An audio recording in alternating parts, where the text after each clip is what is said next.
Superhero movies have been the leading genre in movie theaters for more than a decade. Marvel has been dominating the market for many years, but the high number of films and series has also had a negative impact on the quality of the productions. As for the DCEU, with the Suicide Squad and Peacemaker, they were able to bring 2 hits to the screen in 2021 and 2022 respectively. But which movies of our favorite heroes can we look forward to in the next few years? We have browsed through the depths of the web and summarized all the releases with a brief description for you in this video. And of course, there are again quite a lot of promising movies for everyone. Anyway, enough of words, and let's get into the video. The year will begin with Ant-Man and the Wasp: Quantumania. The third solo film from Scott Lang, aka Ant-Man, will also introduce the upcoming supervillain Kang to the big screen at last. As the trailer has already revealed to us, Scott, Cassie, Hope, Hank, and Janet are pulled into the quantum realm by a device developed by Scott's daughter.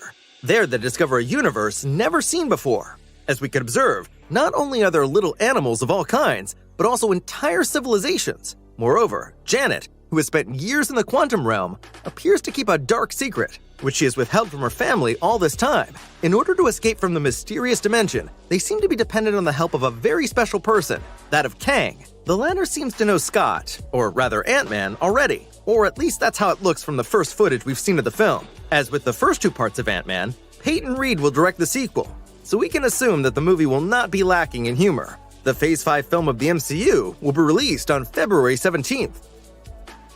The first DC blockbuster we can expect to see on the big screen in the new year is Shazam! Fury of the Gods. In 2019, we were able to see young Billy Batson for the first time when he had the power of the wizard Shazam passed on to him, and since then, he has been living 2 different lives. As we know, Shazam is also part of the DCEU, and in the recently released trailer, we could find all sorts of references to the other superheroes from the franchise. In his second movie, Shazam will have to deal with the Daughters of Atlas. They don't seem too thrilled about the fact that kids have been given the power of the gods, and thus want to reclaim these powers. However, a clash between Shazam and Black Adam will not yet take place in Shazam! Fury of the Gods, even though the anti-hero, who is embodied by Dwayne "The Rock" Johnson, was originally intended to be Shazam's great adversary. Following the moderate success of Black Adam, though, it remains to be seen how this particular project will play out. Shazam! Fury of the Gods will at least be screened in cinemas from March 17th, and provided that it has as much of a mix of humor and action as the first part, it will certainly be worth a trip to the movies.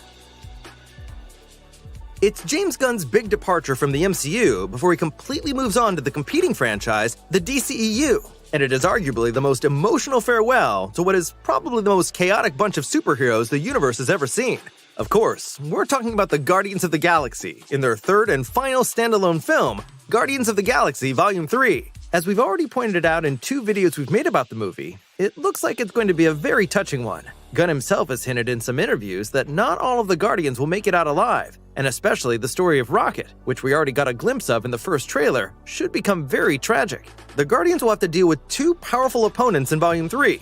One is, of course, Adam Warlock, and the other is the High Evolutionary, who also happens to be the creator of Rocket. Whether things will continue with the Guardians after this film is not yet known. Hollywood insiders, however, agree that no one from the current cast will be available for another Guardians of the Galaxy movie. That's why it's all the more important for every fan to rush to the movie theaters starting May 5th, 2023, because that's the day the movie premieres.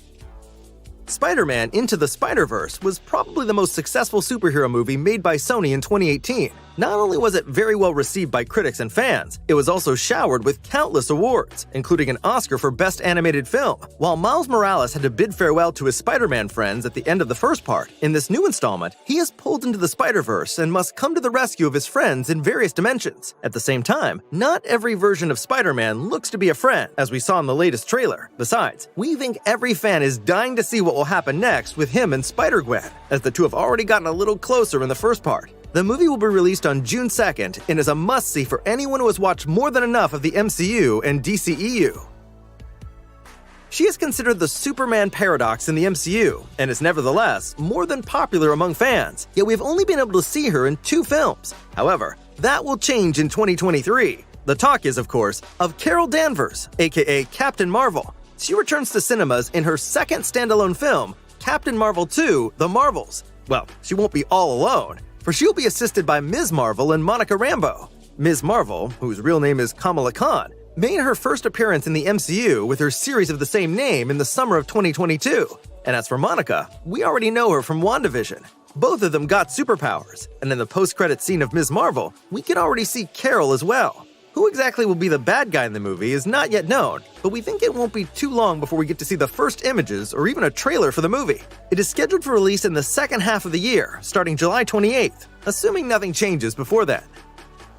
Not only the MCU and DCEU are expanding in the new year, the Sony universe around Venom is also getting a new anti-hero. This is Kraven the Hunter. As the name suggests, Kraven is a big game hunter who loves to hunt down powerful and big trophies. Thus, over time, it happens that he also goes on the hunt for superheroes. His favorite trophy that he would like to have would be Spider-Man. Kraven's real name is Sergei Kravenov, and in the comics, he is the half-brother of the Chameleon, also known as Dmitry Smerdyakov. Kraven the Hunter is played by Aaron Taylor Johnson. He should already be known to any Marvel fan as Wanda Maximoff's brother, Quicksilver. Whether it will come to a clash with Venom or Morbius in the movie is not yet known. However, signs that Sony is planning to put a Sinister Six movie into production sooner rather than later are becoming stronger as a result of the film. Kraven is the last supervillain still missing for the Union of Supervillains. Also involved will be Calypso and the Foreigner. Thus, there won't be a lack of baddies. The movie is expected to be released in theaters on October 6th, 2022, and should there be any changes to the date, you'll be sure to find it in our weekly news. We do have to wait for a long time, but in about a year, Jason Momoa will return to his starring role as Aquaman. The first part was considered one of the most successful DCEU movies ever, and therefore, many fans are eagerly awaiting the sequel. The movie will see the return of Black Manta, who did survive the last fight with Aquaman. Orm, better known as Ocean Master, will also be back to give Arthur Curry a hard time. Also likely to be back is Amber Heard. There were many questions surrounding her role in the film after she got into trouble with her ex-boyfriend Johnny Depp during a civil trial. As for the plot, sadly, not much is really known yet. But after such a long shooting period, we can only hope that the film can match the quality of the previous one. Aquaman and the Lost Kingdom will be released on December 25th, 2023, right on time for Christmas Day. The DC animated series Legion of Superheroes will also get its own movie in 2023. The movie is the sequel to the series of the same name. In it, the future superheroes train to finally join the Legion. One of them is Kara, also known as Supergirl. Following the destruction of Krypton, however, she finds it difficult to adjust to her new home planet of Earth, despite the fact that her cousin Superman does everything in his power to help her. It's not until she arrives at the Superhero Academy and makes new friends that things start to improve for her. Yet her happiness is short-lived, as an organization called the Dark Circle tries to destroy the Academy. The animated film is expected to be released on Blu-ray and digital on February 7th, 2023. Many were skeptical about how the new Batman with Robert Pattinson in the lead role will turn out. But the Twilight Star has proven us wrong by showing that he can do much more than being a mere vampire. The Batman was certainly one of the darkest, but also one of the best superhero movies of 2022, which makes us all the more excited for the second part. Although it won't hit theaters until 2024, it is already one of the most highly anticipated releases. We also already know who the bad guy is going to be, since we got to see him at the end of the first film. And who else could it be but the Joker? He is played by Barry Keoghan, who most superhero fans among you might have already seen in Eternals. In a 5-minute unpublished scene, you were already able to see the first conversation between Batman and the Joker, and the performance of the supervillain is already enough to send shivers down your spine. Whether Paul Dano as the Riddler and Colin Farrell as the Penguin will find their way back into the story is still unknown, but the latter will get his own series anyway. The movie is expected to be released in 2024. A more specific date has unfortunately not been announced yet. A reboot has finally made it back into the MCU, although most of you may not have known that it was based on a Marvel movie. We're talking about the vampire hunter Blade from the 1998 film of the same name, who was played by Wesley Snipes at the time and goes out hunting vampires at night. However, he himself is a half-vampire, as his mother was bitten by a vampire during her pregnancy. Since he was born, he is also known as Daywalker. He has the same power as the nocturnal creatures, yet the sun doesn't bother him, and garlic and silver don't seem to weaken him either. In the new part, he will be played by Mahershala Ali, who was last seen in Swan Song.